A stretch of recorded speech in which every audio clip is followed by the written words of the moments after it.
ये षड्यंत्र किसी छोटे परिवार के साथ नहीं रचा गया था। सीता देवी जी जो एक उच्च परिवार से, उच्च जाति से आती हैं, एक खूबसूरत, पढ़ी लिखी, समझदार, सरकारी सेवारत शिक्षिका महिला, जिनके साथ यह षड्यंत्र रचा गया। इनके दादा बरबीघा थाना में अंग्रेज के समय के दरोगा थे और इनके भाई Ashok Kumar Verma B N College, Bihar National College के फिलॉसफी के प्रोफेसर थे, सह हॉस्टल सुपरिटेंडेंट और उस समय के तत्कालीन मुख्यमंत्री कृष्णवल्लभ सहाय के अपने समधी थे। तो दूसरी तरफ आरा जिला के कुछ षड्यंत्रकारी, जिसमें मुख्य सरगना भिखनी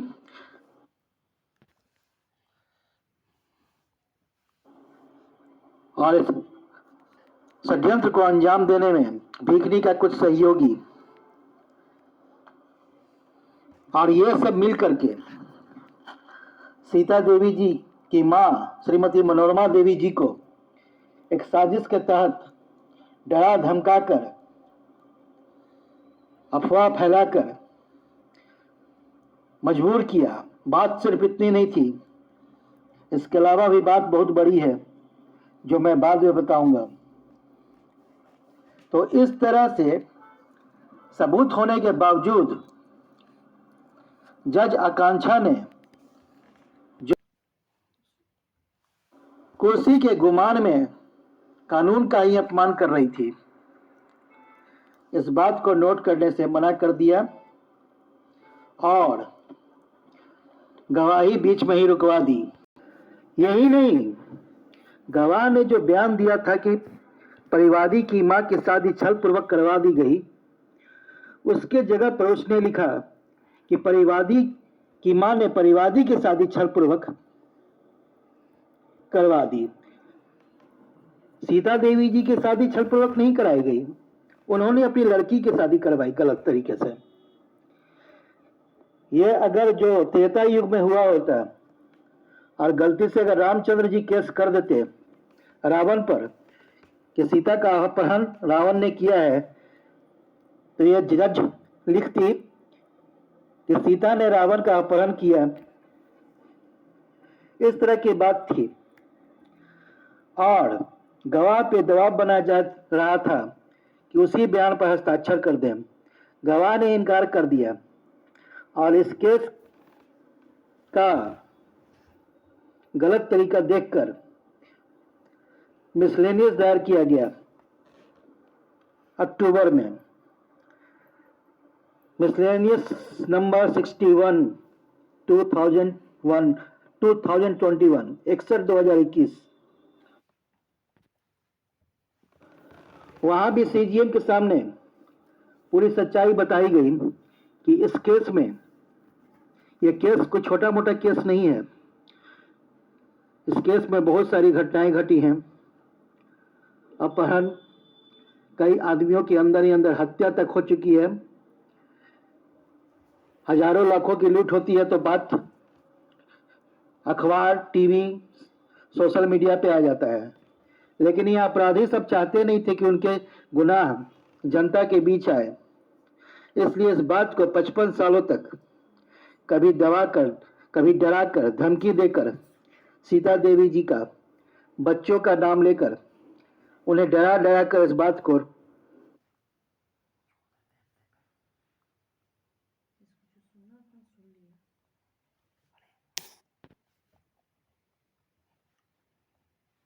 वहीं पे खत्म करवा दिया जाता था। लेकिन जब आज बात खुल चुकी है, उनके बच्चों ने कानून का सहारा लिया, सब यही कहते हैं पुलिस में जाइए, कानून में जाइए, यहाँ तक कि महिला थाना, महिला हेल्पलाइन, महिला आयोग, मानवाधिकार आयोग, स्थानीय थाना आदि इत्यादि हर जगह पेपर प्रेस सब ने ही कहा कि कोर्ट में जाइए, कोर्ट ही बात का निपटारा कर सकता है। सबसे ऊंचा तो कोर्ट ही है एक तरह से। परंतु जब सबसे ऊंचा जगह गया तो इस तरह की गलत चीज धांधली वहां देखने को मिल रही है। कहा जाता है कि बाहर के डर से तो आदमी घर आता है, और घर में ही षड्यंत्र हो तो कहाँ जाए। उसी तरह जब छोटे जगहों से पुलिस ने कहा मैं इस केस को कोर्ट के आदेश पर ही हैंडल कर सकता हूँ, कोर्ट केस कीजिए। हेल्पलाइन में यही कहा गया कोर्ट केस कीजिए। महिला आयोग में यही कहा गया कोर्ट केस कीजिए। मानवाधिकार आयोग में भी कहा गया कोर्ट केस कीजिए। और जब कोर्ट केस किया गया है तो इस तरह की साजिश वहां भी रची जा रही है। क्लेनियस यहाँ तक कि गुनहगार था वो भी बोला कोर्ट केस कीजिए। और कंप्लेंट केस 3970 का किस तरह से आगे भी इसमें साजिश रची जा रही है। परिवादी और उनके परिवार पे हमला होने लगा। उन्हें शहर राज्य छोड़ करके दूसरी जगह जाना पड़ा। अब वकील को गुमराह करने के लिए रिकॉर्ड पे कुछ और डेट दिया जाता है और कंप्यूटर पे कुछ और डेट दिया जाता है, ताकि वकील सही समय पर उसमें पहुंच ना सके, नियत समय पर। दूसरी तरफ 3970 का अगला देखते हैं क्या हुआ। 5 अक्टूबर के बाद 2 नवंबर को मिसलेनियस 61 में सीजीएम द्वारा जज आकांक्षा से रिपोर्ट मांगा गया। रिपोर्ट में उसने गलत लिख के दिया कि गवाह को गवाही के लिए बुलाया गया था, उपस्थिति थी, परंतु पुकारा जाया गया तब गवाह उपस्थित नहीं हुए, जो कि बिल्कुल गलत है और इस बात का सबूत है। अगला तारीख 3970 में दिया गया 24 दिसंबर को, जिसमें जज आकांक्षा पांडे अवकाश ले ली, पीओ अवकाश पर है।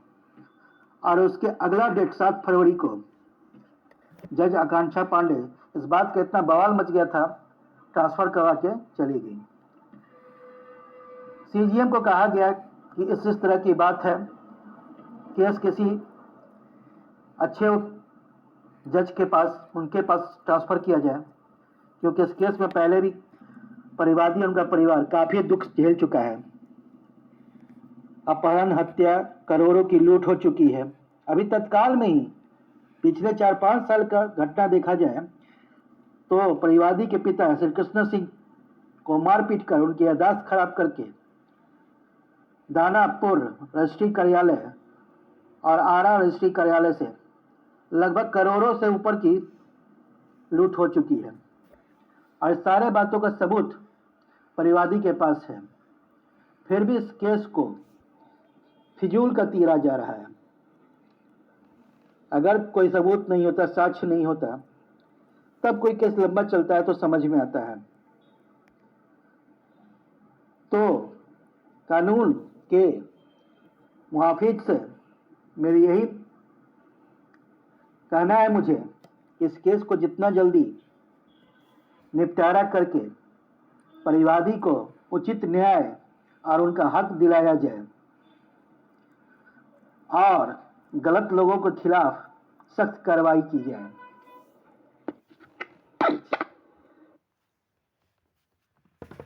सीजीएम ने इस बार कोर्ट इस रूम ऐसा जगह दिया जहाँ पे एक परिपक्व जज के पास इस केस को जाना चाहिए था, पर ऐसे जज को दिया गया जो 16/8/22 पीओ मातृत्व अवकाश पर है। 3 महीना के लिए केस लंबित। फिर 10/11/22 पीओ मातृत्व अवकाश पे है। इस तरह से केस को लंबा से लंबा तीरा जा रहा है। मिसलेनियस 61/2021 में लिख कर दिया गया और मौखिक भी गवाही दी गई कि केस काफी गंभीर है। सीजीएम को मिसलेनियस 61/2021 में लिख कर दिया, सीजीएम को मिसलेनियस 61/2021 में लिख कर दिया गया और मौखिक भी गवाही दी गई कि केस काफी गंभीर है, अतः कोर्ट रूम चेंज कर दिया जाए।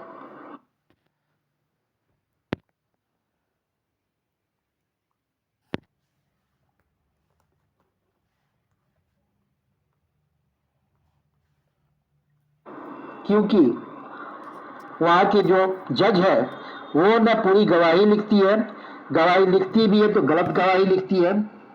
यहाँ तक कि परिवादी को जोर देकर कोर्ट रूम से बाहर जाने का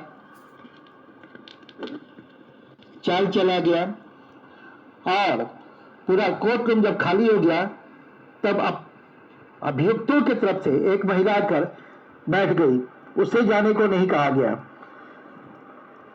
1 अक्टूबर 2021 को जब गवाही पड़ी थी उस दिन कोर्ट मछली बाजार की तरह खचाखच भरा हुआ था। उस दिन भी गवाही थी 39-70 में गवाह की, परंतु सारा दिन ऐसे ही व्यतीत कर दिया गया। और जब अगले दिन 5 अक्टूबर को गवाही का दिन पड़ा, उस दिन भी कुछ देर पहले कोर्ट में मछली बाजार की तरह ही भीड़ थी, लेकिन जैसे इस गवाह की गवाही शुरू हुई पूरे कोर्ट रूम को खाली करने का बोला गया। यहाँ तक कि परिवादी को भी बार बार जोर देकर कोर्ट रूम छोड़ने के लिए कहा गया, जबकि एक दूसरी महिला आकर उस कोर्ट रूम में बैठ गई, उससे कुछ नहीं कहा गया। मिसलेनियस इसीलिए दायर किया गया था।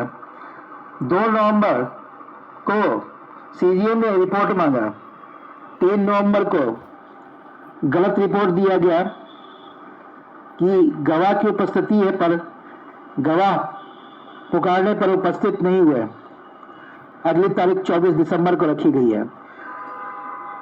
अगली तिथि 24 दिसंबर 2021 को जज अवकाश पे चली गई। 7 फरवरी 2022 को तारीख दी गई। 7 फरवरी 2022 को जज स्थानांतरण करवा के चली गई। बवाल हो गया था, चाहती नहीं थी कि उस पर इस बात की जांच की जाए। उसके बाद रिकॉर्ड को छुपा दिया गया और काफी मशक्कत करने के बाद, काफी समय के बाद जब रिकॉर्ड मिला है तो आइए देखते हैं रिकॉर्ड पे चढ़े डेटों में, तारीखों में और कैमरा पे, कंप्यूटर पे चढ़े तारीखों में कितना अंतर है। इस बीच परिवादी और उनके परिवार पर हमला होने लगा, उन्हें इस राज्य छोड़कर जाना पड़ा। तो इस तरह के जज को कुर्सी पर बैठने का क्या अधिकार है, जिस कुर्सी पर बैठ के उसे इतना गुमान है कि वह कानून का ही अपमान करती आ रही है। यह सिर्फ इस केस में नहीं, और भी कई केसों में वहां सुना गया कि यहाँ इंसाफ मिलने की उम्मीद न के बराबर है। इसीलिए कई वकील उस कोर्ट रूम को भठालय, न्यायालय की जगह कहते हैं भठालय, जहां भटे हुए आदमी रहते हैं, और कॉमेडी सर्कस का प्लेटफॉर्म। सुन के पहले अच्छा नहीं लगा, परंतु यह बात उस वकील की साबित हो गई। सीजीएम के यहाँ भी जब कोर्ट रूम चेंज करने के लिए कहा गया, इस बात को भी कहे हुए लगभग 1 साल 4 महीना से ऊपर हो रहा है, पर आज तक इस पर कार्रवाई नहीं की गई है। सिर्फ तारीख पर तारीख मिल रही है। सीजीएम के पीछे भी कंकड़बाग में रहने वाला एक वकील दीपक, जो इस चाल के पीछे अभियुक्तों का साथ देते हुए पूरे कोर्ट को गुमराह किए हैं। अपराधी जो इस केस में अभियुक्त है, सही समय पर कार्रवाई नहीं होने के कारण नए नए गुनाहों को अंजाम दिया जा रहा है, और परिवादी जो अपने परिवार के साथ पिछले 55 सालों से दुख, त्रासदी और अत्याचार का जिंदगी इन अपराधियों के कारण जी रहा है। इनके परिवार में कई आदमियों के साथ हादसे हुए। सीता देवी जी, परिवादी की मां, इनके 2 पुत्र जन्म के समय ही या तो अपहरण कर लिया गया उनका, या हत्या कर दी गई। उनकी मां की हत्या की गई। इन सब बातों का सबूत है।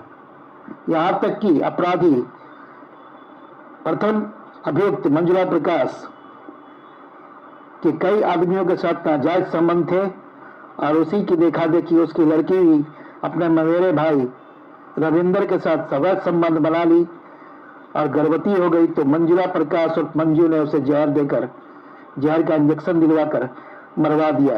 ये खबर भी अखबार में छपी। 1 दिसंबर 2002 की घटना है।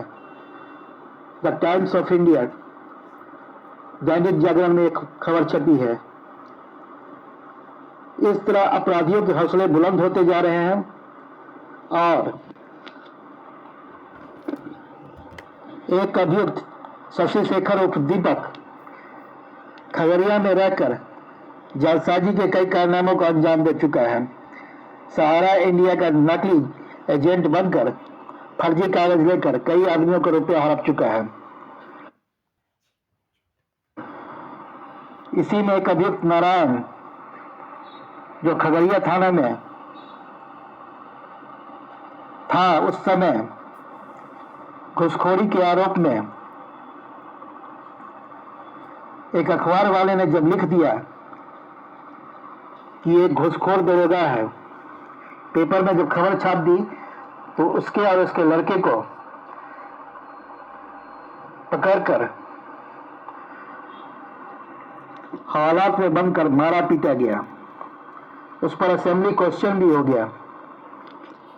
इन सब बातों का सबूत, एक एक बातों का सबूत पड़ा है, पर सबूत के बिना, कानून कहती है कि सबूत और साक्ष्य होंगे तब भी कोई केस आगे बढ़ेगा। यहाँ तो सारे सबूत और साक्ष्य दो बच्चों ने अपराधियों के गिरोह में जाकर, जैसे बिहार में जाकर एक पत्रकार इंटरव्यू लेता है, उस तरह उन अपराधियों के बीच जाकर उन्हीं के मुंह से उन्हीं के अपराध के काले कारनामों को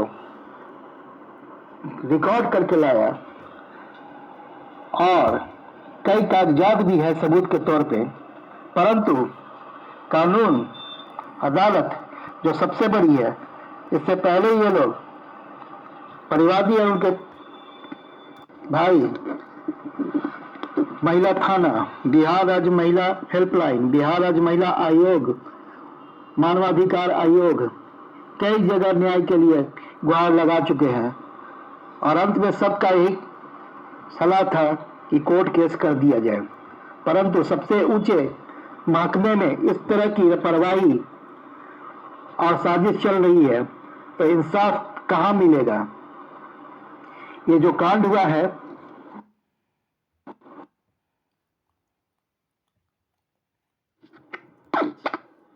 ये साजिश, ये षड्यंत्र, लोग सोचते हैं गरीबों के साथ ही जुल्म होता है, जो कमजोर और असहाय हैं। तो यहाँ तो एक मुख्यमंत्री के रिश्तेदार, जो सीता देवी जी एक मुख्यमंत्री के रिश्तेदार तक हैं, उनके साथ ही, क्योंकि यहाँ पे अपराधी गिरोह बनाकर एक षड्यंत्र के साथ चला था और पिछले 55 सालों से ना सिर्फ इन्हीं के परिवार को, क्योंकि ये एक ऊंचे परिवार से थी, इन्हें अपने परिवार से दूर कर दिया गया। सीता देवी जी को उनसे मिलना जुलना बंद करवा दिया गया, लेकिन उन नसूखदार लोगों से ये अपराधी परिवार के नाम पे मिलते रहा और अंदर ही अंदर अपना ओहदा बढ़ाते रहा, अपना अपराध का गिनती बढ़ाते रहा। और जब थोड़ी ताकत हाथ में आ गई, जैसे जैसे ताकत हाथ में आती गई, अपराध के काले कारनामों को अंजाम देता रहा। जो सुनते ही वही कहते कि सीता देवी जी ने पहले क्यों नहीं आवाज उठाया। उन्हें तो धमकी दी जा रही थी, बाल बच्चों के नाम पे, कभी पति के नाम पे, कभी माँ के नाम पे। तो क्या कोर्ट को भी धमकी दी जा रही है? आखिर इतनी संगीन मामले को धारा भले ही कम लगा गया हो, पर ड्राफ्टिंग में सब कुछ लिखा गया है। पिछले 55 सालों का वृत्तांत लिखा गया है कि किस किस तरह से क्या क्या हुआ, सब बातों का सबूत पड़ा हुआ है। तब इतनी लापरवाही क्यों बरती जा रही है? और इस लापरवाही के कारण अपराधी खुलेआम बेखौफ नए नए अपराध को अंजाम देते जा रहा है। यहाँ तक कि सीता देवी जी के बिहार राज्य आवास बोर्ड के आवंटित मकान को भी हड़प कर बैठ चुका है और जिसका घर है वो दर बदर होकर रह गया। तो इंसाफ कहाँ मिलेगा? अगर आज इन परिवादी को इंसाफ नहीं मिलता है तो इन अपराधियों का इतना हौसला बुलंद होगा कि कल होकर के वो सारे वकील, जज, बड़े ओहदे के कोई भी आदमी और उनके परिवार के साथ भी ऐसी घटना को अंजाम देने से बाज नहीं आने वाला है। जब पुलिस के परिवार को सीता देवी जी के दादा, जो अंग्रेजों के समय के दरोगा थे, एक पुलिस वाले के परिवार को इंसाफ नहीं मिलेगा तो आम आदमी को क्या इंसाफ मिलेगा? सोचने वाली बात है। आज इन जजों की छुट्टी देखकर दिमाग चौंक जाता है। पुलिस महकमे के लोग छुट्टी के लिए तरसते रहते हैं, पर आज इन केसों को अगर देखा जाए, 2-3 केस इस मामले में किए गए हैं। एक आपराधिक मुकदमा 39/70/2021, इसी से मिलता जुलता जब यहाँ पे न्याय नहीं मिल रहा था तो एक और मुकदमा दानापुर सिविल कोर्ट में किया गया 275/2022, पर जज द्वारा छुट्टियां पे छुट्टियां ली जा रही हैं। एक और मुकदमा सिविल का case, title suit, declaration suit 361/2019, उसमें भी पिछले साल से अगर देखा जाए तो जज लगभग 40% केस के दिन तारीख पर छुट्टी पर थे। 8 अभियुक्त, उसमें 8 परिवादी, 8 प्रतिवादी उसमें भी बनाए गए थे।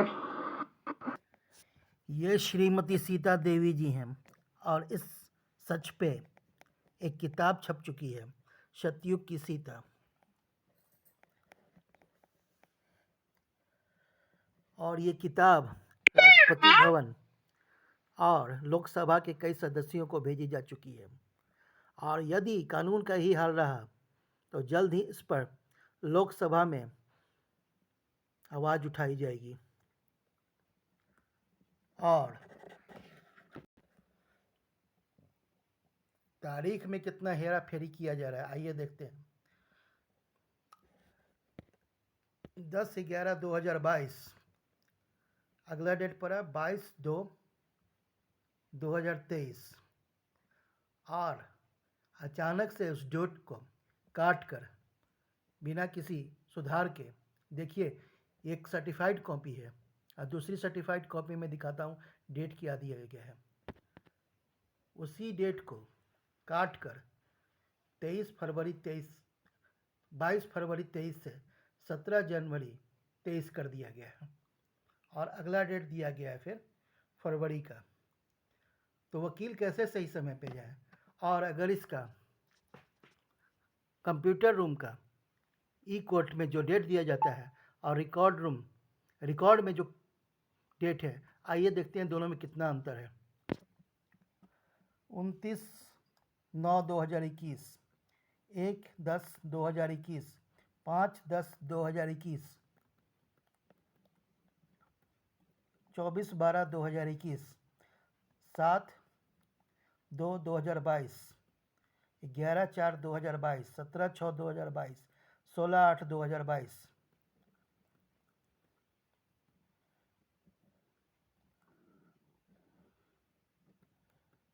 10/11/2022, उसके बाद 22 फरवरी 2023, जिसे काट कर पेस्कार ने बिना किसी उचित लिखाई के उसी डेट को काट कर 17 जनवरी 2023 कर दिया। आइए अब इसके ई कोड डेट पर नज़र डालते हैं। केस हिस्ट्री 29/9, उसके बाद 26/3, 27/8। तो इस तरह से कानून में इतनी लापरवाही की जा रही है।